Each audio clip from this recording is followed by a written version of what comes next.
사직 롯데와 센텀파크 관심이 있습니다. 요즘 아시아드 라인이 조금 상승하고 레이카운티도 있고 하니 상승률이 좋아 거의 따라잡은 것 같을 정도로 비슷해졌다고 보이는데요.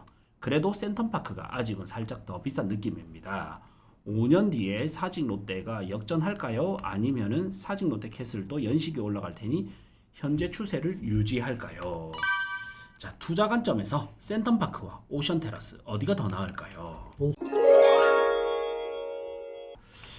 사직 롯데와 센텀파크 관심이 있습니다. 요즘 아시아드 라인이 조금 상승하고 레이카운티도 있고 하니 상승률이 좋아 거의 따라잡은 것 같을 정도로 비슷해졌다고 보이는데요.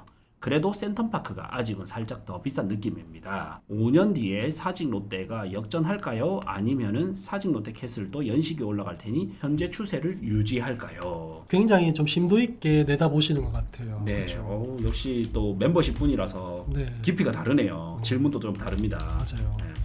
사실 뭐 저 현재 가격으로 보면 좀 비슷한 느낌이 있어요. 네. 그래서 잘 보신 것 같고 아무래도 내륙이냐 해안가냐. 근데 내륙에서는 얘가 사직 롯데 클래식은 대장급이잖아요. 예. 근데 뭐 해안가에서는 그래도 우리 센텀파크가 또 최상급의 대장까지는 아니거든요. 네. 그래도 지표 단지로서 거의 대장급에 속하긴 합니다. 그래서 사실 제 개인적인 여건 제 의견을 좀 보태자면 네. 사실 조금 차이를 두는 게 그래도 차이를 좀 두는 게 맞다고 생각이 드거든요. 네. 지금은 비슷하나 나중에는 그래도 센텀파크가 조금 더 앞서야 되지 않나라는 네. 생각을 가지고 있어요. 제 개인적으로는. 그러면 지금의 가격이 비슷하다? 이러면 저는 둘 중에 고민한다면 오히려 센텀파크에 한 표를 조금 던지고 싶어요. 네. 오히려 센텀파크가 가격적으로 조금 더 매력 있지 않나 이렇게 생각이 듭니다. 네. 저도 이 순위가 쉽게 바뀌지는 않는다고 보고요. 네. 그리고 주변의 입지라든지 개발 호재라든지 도시 공간의 변화를 같이 본다면 이제 사직 롯데가 과거에는 밑으로는 레이 카운티가 와주고 위로는 동네아가 와주고 그 위에는 온천 내면 포레스티지가 와주면서 순간적인 입주 물량은 있지만 네. 어쨌든 신규유입이 쫙 들어오는 이런 호재가 있었거든요. 네. 근데 지금은 이제 사직동 쪽 동래구 쪽이 그렇단 호재가 커다란 게 아직은 좀 남았단 말이죠. 네. 그러니까 아직은 기간이 좀 남았습니다. 동네 럭키가 된다든지 명륜 2구역이 된다든지 이런 게 있고 결국 이제 호재가 실현됐다 이렇게 보시면 되고 어느 정도 완성이 가깝다. 네. 맞죠? 네. 그에 반면 이제 센텀파크는 바로 위에 이제 르엘이 있잖아요. 네. 예, 센텀 르엘이 이제 있으면서 분위기가 괜찮아요. 네. 센텀 르엘이 지금 암묵적으로 이렇게 거래되는 걸 보면요, 국평이 피가 붙었어요. 일단은 뭐 저희가 전매 기간이기 때문에 예. 뭐 이제 누구를- 어느 정도 암묵적인 예. 그렇다더라. 예. 예. 그래서 피가 붙어가지고 금액이 14억이 넘어갑니다. 그러면 상대적으로 또 센텀파크가 좀 싸 보이는 효과가 또 있을 거고, 그래서 호재가 남았기 때문에 르엘 리버파크 센텀이라는 호재가 남은 부분도 한몫 더해서 저도 안 그래도 이 추세상 센텀파크에 한 표 더인데 요 호재까지 더해서 한 표가 더. 네. 그래서 두 표는 좀 앞선다 이래 볼 수 있겠습니다. 이게 예전에 사실 롯데 클래식이 아시아드에서 약간 출발점 2016년도 정도 했었죠. 네. 그래서 그 라인으로 이제 재개발이 본격적으로 시작했던 게 롯데캐슬 클래식인데 주변에 이제 주거타운이 계속적으로 그 이후로 입주가 되면서 또 분양이 되면서 사실 기대감이 쫙 몰렸던 건 사실이거든요. 네. 근데 이제 도시를 아까 우리 고대장님이 말씀해 주셨지만은 도시의 전반적인 이제 형태, 발전 이런 것들을 봤을 때는 거의 제가 볼 때 사직동은 이제 발전 방향 자체가 거의 끝나갑니다. 마무리를 네. 지어가고 있거든요. 근데 센텀파크 같은 경우는 지금에 있는 도시의 모습도 훌륭하지만은 르엘 리버파크라는 주거도 들어오고요. 네. 해운대 구청 이전이라는 행정 중심에 바로 또 인근에 있어서 이런 행정 이용하기도 좋고 그리고 저는 무엇보다 이 라인을 해서 해운대구의 확장성 뭐 예를 들면 제2센텀이 생기면서 거기에 일자리와 주거 복합과 뭐 이런 곁들여가지고 네. 그래서 센텀이 이어지면서 마린시티까지 이어지는 요 센텀 라인, 해안 라인, 뭐 예를 들면 해운대 라인 이런 것들이 엄청나게 확장이 될 거라고 저는 보고 있거든요. 네.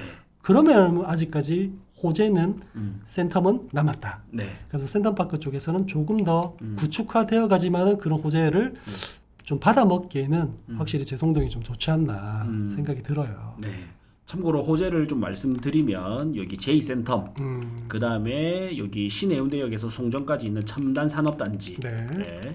그 다음에 여기 만덕에서 저기 센텀까지 들어오는 대심도? 네, 대심도 도로 이렇게 있으면 이 전반적인 이 수요들을 충분히 흡수할 수 있는 호재가 있습니다. 그렇죠. 이렇게 되면 도로교통과 그다음에 동해선이 있기 때문에 일단 교통의 중심이 되고요. 예. 교통이 편하고 그다음에 여기는 센텀 초중고 뭐 센텀 시티에 대한 학원과 그래서 교육적인 인프라도 좋고요. 그리고 주변에 이제 아파트 하이엔드 아파트라든지 이런 것들이 들어오니까 주거 환경도 조금 더 좋아지고 위에 센텀 제2 센텀이 들어오고 뭐 이런 거 하면 나중에 일자리도 더 커지고 네. 위에도 일자리 아래도 일자리 그러다 보면 이 진짜 이 센텀파크 입지는 제가 볼 때는 진짜 노른자인 것 같아요. 네. 자, 다음 질문. 네. 자, 투자 관점에서 센텀파크와 오션테라스 어디가 더 나을까요? 오호. 약간 저는 이런 느낌을 좀 드는데 센텀파크. 네. 예를 들면 힐스테이트 위브랑 예를 들면 중동 레미안이라고 있어요. 해운대 레미안. 네. 현재 가격대는 뭐 조금 조망권 보이는 아파트에 좀 편차가 있지만은 네. 해운대 레미안하고 그다음에 힐스테이트 위브하고 가격이 비슷하다면 좀 어디가 좀 괜찮을까 이런 고민을 해봤거든요. 왜냐하면 네. 최근에 예. 해운대 레미안을 제가 안내를 갔는데 힐스테이트 위브를 자꾸 언급하시길래 당연히 조망권이 보이면 조망권이 보이는 힐스테이트 위브가 특정 세대는 특정 물건은 좋다. 그렇죠. 근데 우리가 개별적으로 보면 그렇고 전반적으로 볼 때 저는 해운대 레미안이 조금 더 나쁘지 않게 괜찮지 않나. 네. 연식은 조금 차이가 나고요. 그다음에 뭐 보이는 조망권도 차이 나는데 이 해운대 레미안에서도 조망이 보이는 라인이 있어요. 그 라인만 찾아간다면 힐스테이트 위브에서 보는 약간 언덕베이, 고바이 이런 것들을 해운대 레미안이 조금 그래도 덜하고 네. 그다음에 중동 5구역이 들어오면서 아크로가 되면 직접적인 수요는 해운대 레미안이 조금 더 받을 것 같고 네. 그리고 요 위에 밑에 아래쪽에 상권이 흔들리는 장산 상권도 사실은 해운대 레미안이 조금 더 이용이 편할 것 같고 네. 학교라든지 교육적 이런 것들을 보면 전반적으로 보면 좀 비슷하지 않나. 이게 압도적으로 힐스테이트 위브 같은 조망권에 쫙 나오는 세대가 아니라면 저는 오히려 해운대 레미안이 더 좋아 보입니다. 이렇게 네. 말씀드린 적이 있거든요. 네. 저는 이 질문이 똑같은 것 같아요. 네. 그래서 조망권이 특화된 단지는 그 조망권에 특화된 단지는 노내로 가격적이라든지 이런 것들이 수요가 팍 갑니다. 네. 근데 그게 아니고 평균적으로 이 단지를 평가한다면요.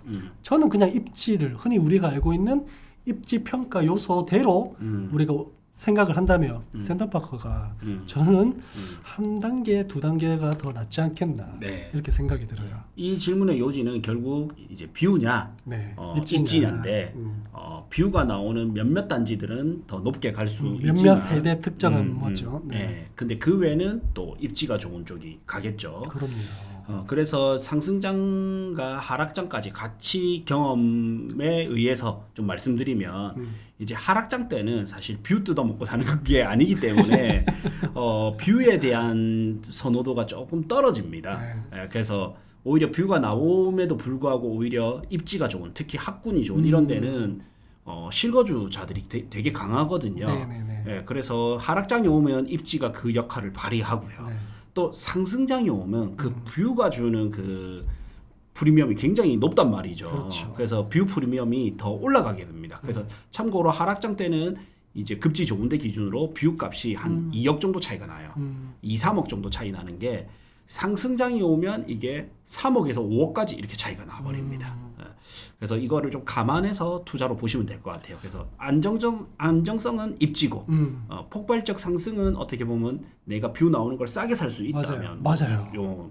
또 뷰 값이 팍 반영될 때 탁 잘 팔고 나오면 좋겠죠. 제가 그 말을 하고 싶었거든요. 진짜 우리 고대장님이 핵심을 말씀해 주신 게 이게 투자 관점이잖아요. 네. 투자 관점이기 때문에 오히려 오션 테라스가 뷰가 더 잘 보이기 때문에 상승장 때 그 뷰발로 그 폭발적인 수요를 내가 딱 잡을 수 있다면 오션 테라스를 뷰 좋은 거를 좋은 물건을 싸게 사서 정말 상승장 때 그 폭발적인 수요가 있을 때 좋은 가격에 잘 탁 팔고 나오는 네. 타이밍을 가져갈 수 있다면 투자 관점에서 오션 테라스가 훨씬 낫습니다. 네. 예. 근데 그게 일반인들이나 솔직히 말하면 저희 같은 투자자도 그걸 이런 제가 금방 말씀드렸던 이런 포트폴리오를 만들기 힘들어요. 네. 그렇기 때문에 차라리 그럴 거면 센텀파크가 종합적인 평가라든지 종합적인 수요라든지 종합적인 매도 타이밍 이런 것들이 다 훨씬 낫다. 이제 이런 말씀을 드리고 싶었는데 확실히 잘 찝어주셨습니다. 와 네.